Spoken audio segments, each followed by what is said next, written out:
आज जो वीडियो लेकर मैं आपके सामने मौजूद हूं अरवल जिले का है। जी हां, अरवल जिले में आज चिराग पासवान का बिहार बचाओ यात्रा की शुरुआत थी।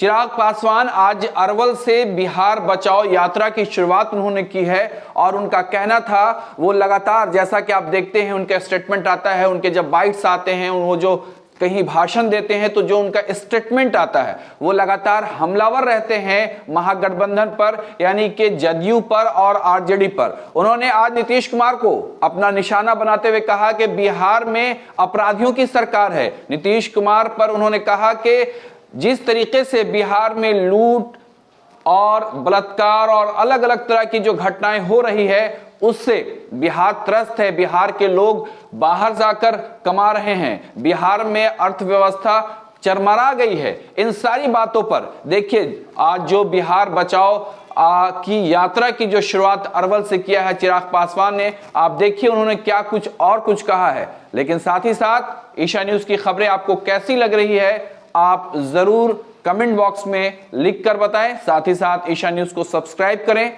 लाइक करें और शेयर करना हरगिज ना भूलें।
अरे यार कितना तुम फोटो ले चलो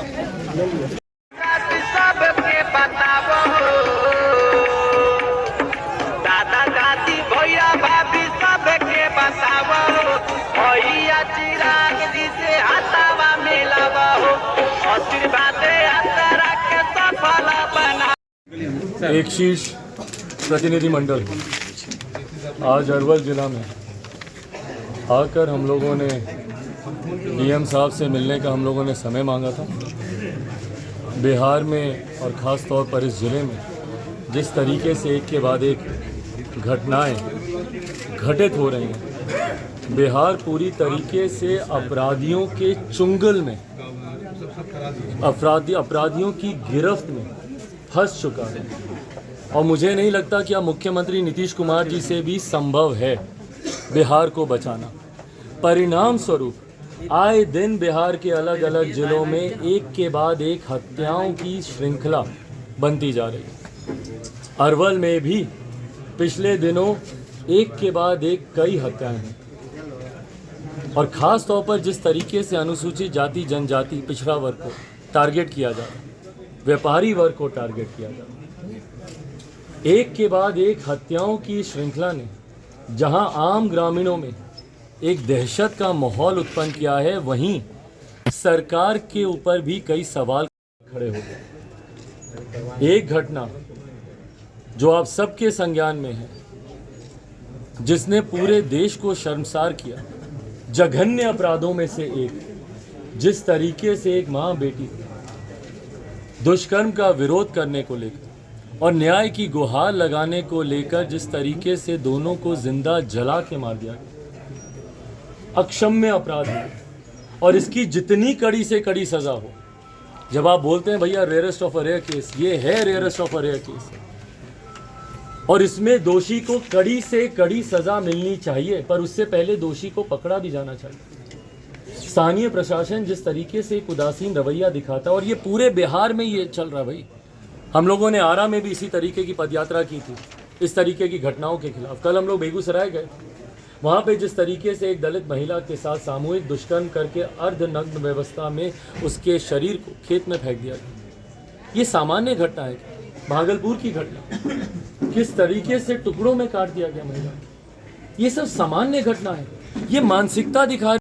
इन तमाम हत्याओं के जिम्मेदार मुख्यमंत्री नीतीश कुमार जी और उनकी खामोशी, और जिस तरीके से परिवार को, भाई दुख की घड़ी में अगर आप कुछ करें नहीं करें, उनके साथ खड़े तो हो जाइए। एक परिवार के साथ मुझे तस्वीर दिखा दी जहां पे मुख्यमंत्री जी गए हों और उनके आंसू पोंछे।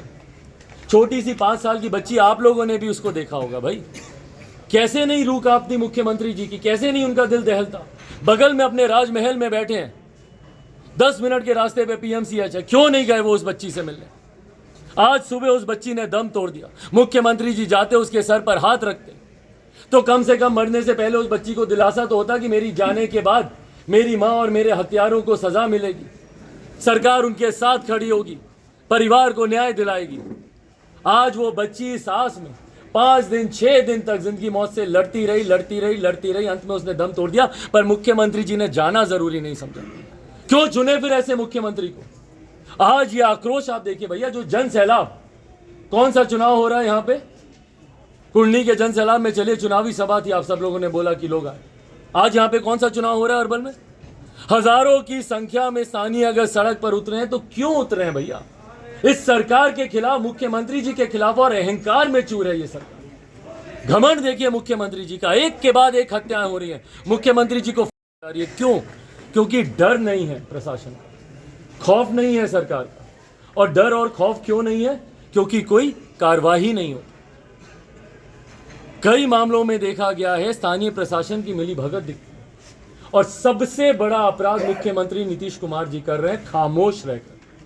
उनकी खामोशी मौन समर्थन है ऐसे असामाजिक तत्वों के प्रति। उनकी खामोशी एक मौन समर्थन है उन अपराधियों के प्रति, और उनके समर्थन की वजह से ही बिहार में अपराध आज अपनी चरम सीमा पर बढ़ता जा रहा है। अपराधियों के मन में खौफ ही नहीं है, डर ही नहीं है। प्रशासन के लोगों में उदासीन रवैया भैया। अपराध को घटे हुए दिनों दिन, हफ्तों बीत जाते हैं। प्रशासन के लोग ना जाना जरूरी समझते हैं, ना परिवार से मिलना जरूरी समझते हैं, ना उन तथ्यों को, उन एविडेंसेस को सुरक्षित करना जरूरी समझते हैं। परिणाम स्वरूप एविडेंसेस डिस्ट्रॉय हो जाते हैं और कोर्ट में मैटर टिकता नहीं है। इसमें मेरे कहने की या मेरे गवाही देने की या मेरे वैलिडेशन की जरूरत ही कहां से पड़ती है? महिलाओं के साथ जिस तरीके से अपराध बढ़ा है, दुष्कर्म की घटनाएं छोटी छोटी बच्चियों के साथ, यार शर्म आनी चाहिए इन लोगों को। सबको फांसी पे टांगना चाहिए जो छोटी छोटी बच्चियों को बुरी नजर से देखते हैं, महिलाओं को बुरी नजर से देखते हैं। और मुख्यमंत्री जी को सोचना चाहिए कैसे प्रदेश का निर्माण करना चाहते हैं ये, किस प्रदेश की कल्पना ये कर रहे हैं, कैसे प्रदेश को बना के जा रहे हैं ये। महिलाओं के साथ अपराध हो, गरीब वर्ग के साथ जिस तरीके से आपराधिक घटनाएं बढ़ी हैं, ये अपने में दर्शा रहा है कि मुख्यमंत्री नीतीश कुमार जी का गठबंधन ऐसे अपराधियों के साथ है। जंगल राज बोलते थे ना, किसके लिए बोलते थे जंगल राज? उन्हीं के साथ मिलकर आज ये लोग सरकार चला रहे हैं, और जितने अपराधी हैं उनको भी इन्होंने अपने गठबंधन में ले लिया।